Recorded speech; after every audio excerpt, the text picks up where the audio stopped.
So, Deepa, teacher from Georgia, pilot instructor for CS Principles. Love this course. I really believe in it. I really believe that this is good for the kids. I've been teaching computer science forever, but I also have a dad who absolutely decided that Deepa is going to do something with computers. And I hated programming.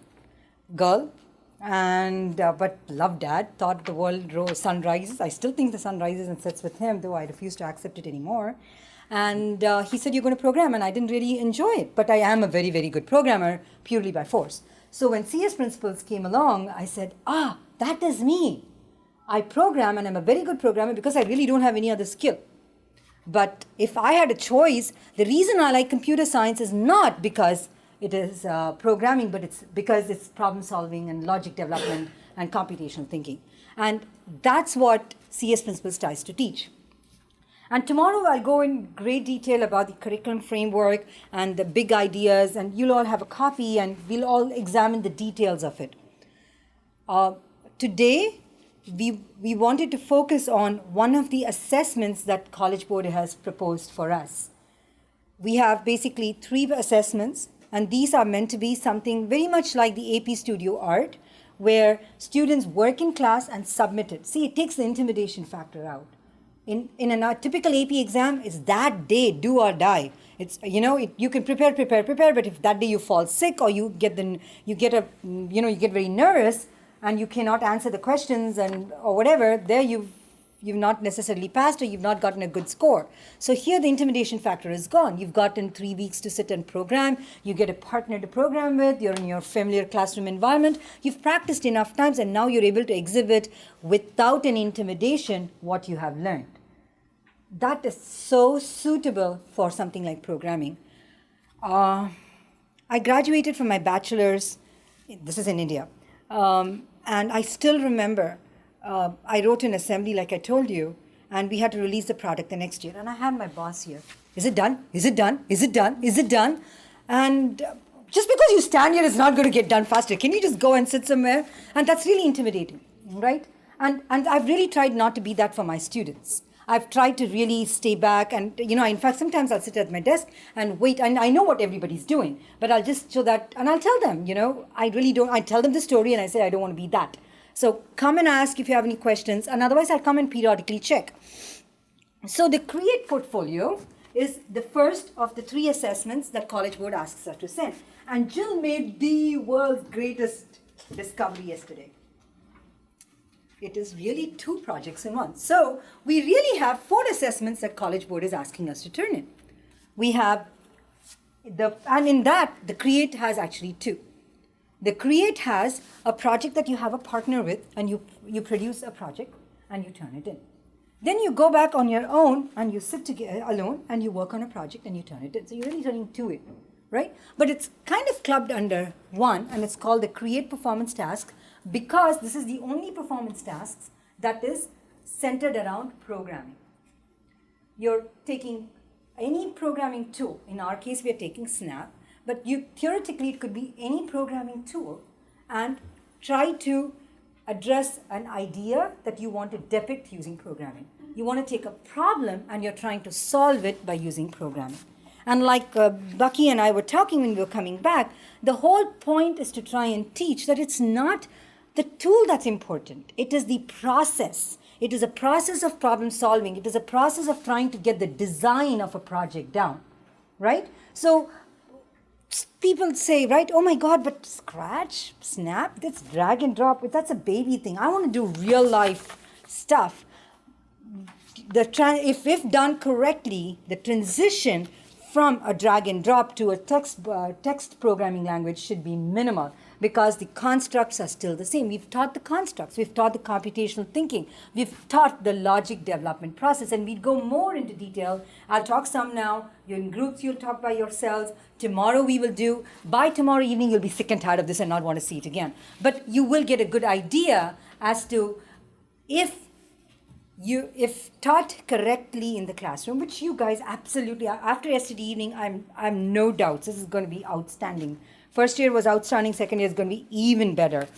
you guys will have your students ready to transition to any language that they choose to do. If you have students who come into AP Computer Science Java, I assure you, they will be well prepared. So tell them, oh, drag and drop, you're not being shortchanged anyway. So they do the collaborative and then they come and do the individual, right? They do it by themselves. Okay, so let's go a little more into what the collaborative is. In the collaborative project, so what we have a whole bunch of standards. Is that what you guys call? I mean, in Georgia, we call them standards, yes? Right? And College Board has a very fancy name for it. They're called learning objectives. So they have a whole bunch of learning objectives. And for the create performance task, PT is a fancy nickname that we give them because we like them so much. And so we have, for that PT, we have a bunch of LOs that are getting covered. So you want to make sure that your students are aware what LOs are being covered, and you want to be sure that you understand what LOs are being covered. And you will know that tomorrow, right? LO is learning objectives. Yes, right. LO is learning objectives. So you have the learning objectives that are associated with the collaborative. One of the big push is we want CS principals to have collaboration as one of the main themes.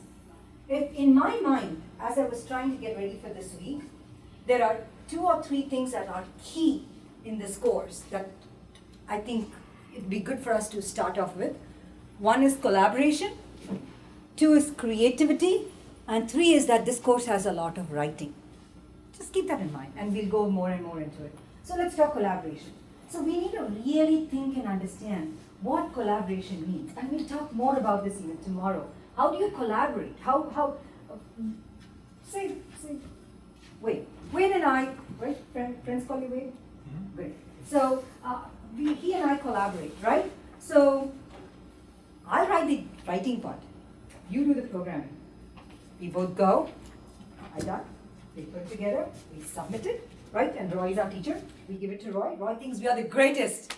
And he's pleased, right? We've always the greatest. Otherwise, things happen between me and Roy, and that's not good. So he will say it's greatest, but is that real collaboration? On the other hand, Wade and I, we both sit together, we look at this, and we say, okay, no, that's not how you do it. Look, the sprite is supposed to move 4 steps. We all know when it's supposed to move 4 steps, there are 2 ways it can be done. Say you wanted to reach a point up here. You could go straight, you could go perpendicular. But what if we went step by step? Would that be a little more creative? For that creativity to happen, isn't that more fun to be able to do it with a partner? So that is collaboration, where both of us are sitting together and poring over it, right? And there is genuine respect for the other person's idea. And this is where the equity comes in. I've done this so many times to the point where it's irritating to me. The girl will be sitting like this, and the boy is this, trying to show everything is so cool a programmer, right? And she goes, yes, you're right. No, that's not collaboration, right? There has to be the mutual respect. And definitely we know, I do have, and maybe I will show you 2 of my projects. Both are from one is a collaborative, which is a girl and a boy partnership, and then one was an individual, which was just a girl. Outstanding projects. A typical boy, shooting games, puzzles, and points. A girl does a story, a card, an invitation, a fairy tale. They look at it totally different. Don't get me wrong, the games are just as important, puzzles are just as important. But isn't there value to bringing that diversity in? Don't we want that? So the collaboration is very important, and I encourage you to look into that in your classroom. When your students are working together, just nicely, of course you can be Roy and yell at them, but I suggest you be a little more like me. I look sternly. Well, he keeps yelling at me, folks. You should see it on the MOOC. You guys have to come and see. Especially if you come to a hangout on air, he's forever sending nasty emails to me. Anyways, so the other, I'm just kidding totally. You obviously can figure out that Roy and I are very, very good friends. So teams of 2 or 3. Typically 2 is recommended, 3 only if there is odd. We encourage more 3 in college than in high school. We really do want, you know how it is when we do 3. The 3rd kid is usually left out. So try as much as possible to go with 2. But 3 is definitely, what do you do if it's an odd number, right? Your student has to pick projects that try to solve a problem. And that's where all the scaffolding comes into place. we want to teach them the tool.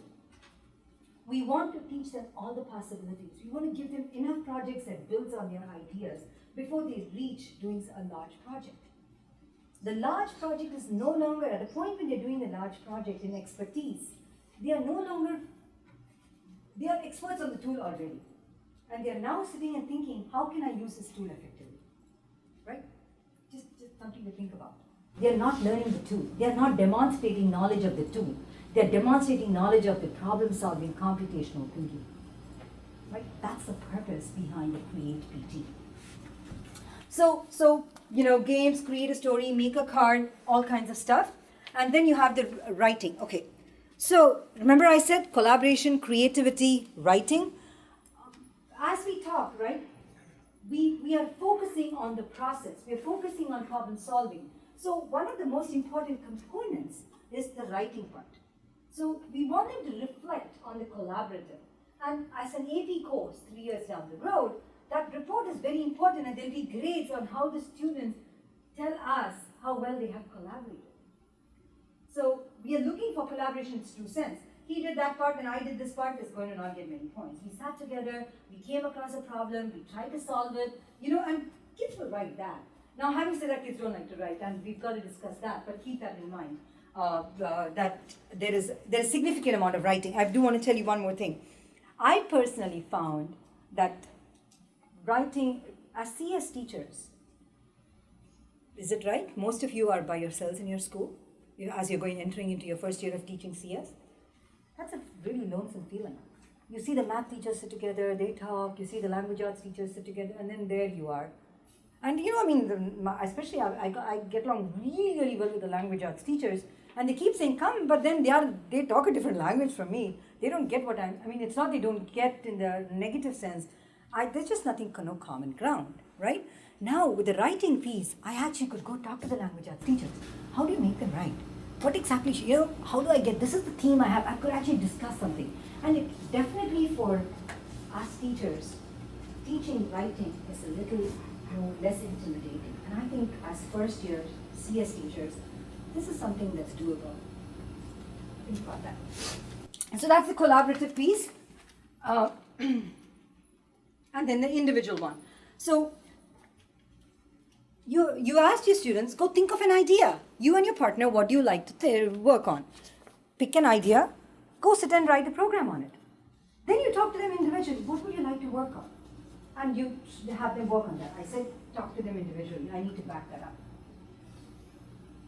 When you're in the class, you're doing small scaffolding activities. You're giving them tiny programs to write, they're writing, they're learning the tool. Then they've learned the new piece of the tool, they've learned another piece of the tool, and they've built their projects, and their projects are getting complicated. They are done, you think they have learned a good big deal of Snap, and they've done a project and they've demonstrated it. Now, I still think you need one more step before you give them this assessment. This is an assessment, and it's to be treated as an assessment. So once you hand this to them, you can't talk. So, but this is open, it's available, right? So you want to give it to them as a mock assessment. And at that point, you can talk to them as for ideas on what they could write, what they could build programs on. So that you give them 4 or 5 ideas, so they pick one and they work on it. And those things are examples that they stay as they work on the real assessment. But when the real assessment comes, you don't get help on it. You say, okay, don't forget tomorrow, guys, your PT assessment starts. And there is, seriously like an assessment day, they come in, the bell rings, they sit down, they work, there is silence.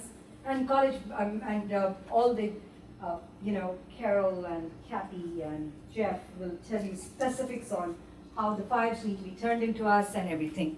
But it has to be very, very much like an assessment, and it has to be treated as such, and that amount of respect needs to be conducted by us as well as you. And I'll tell you, it is a learning process for us as much as it is for you. If you feel like, can I do this? Yes, you can. Is it hard? We don't know, because it's just as new for us. But you understand the validity.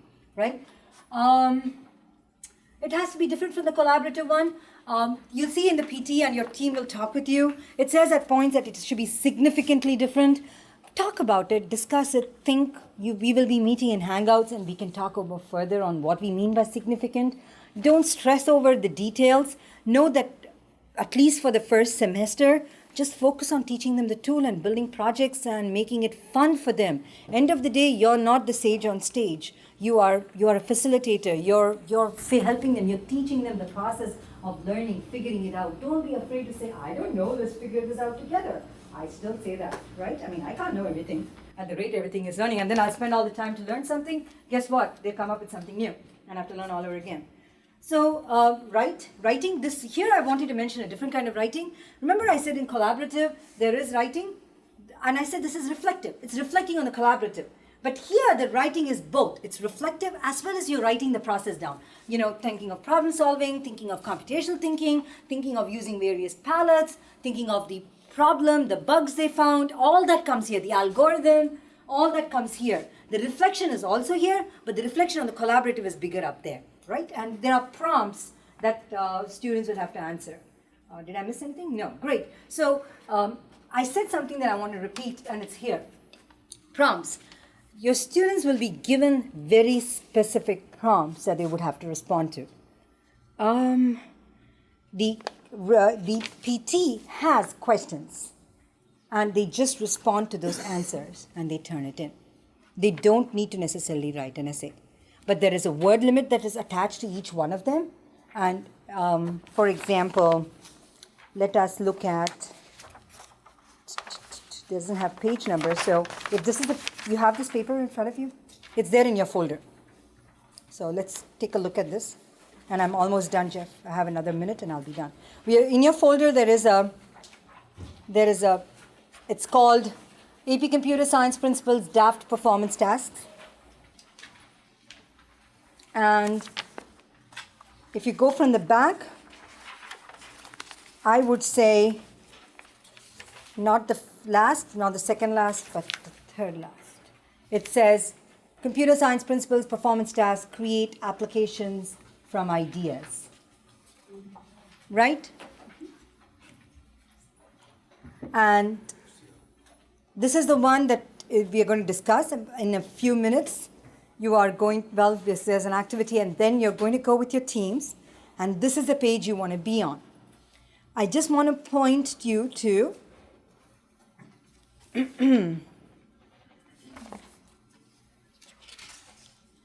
the B, collaborative report.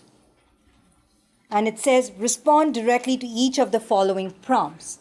So those are the questions that your students will be answering. So I'm going to stop now.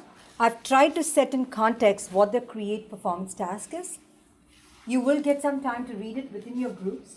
Your groups will talk about it. We will revisit this again tomorrow after we do the curriculum framework so that you can put it better in context. And we'll talk about it then.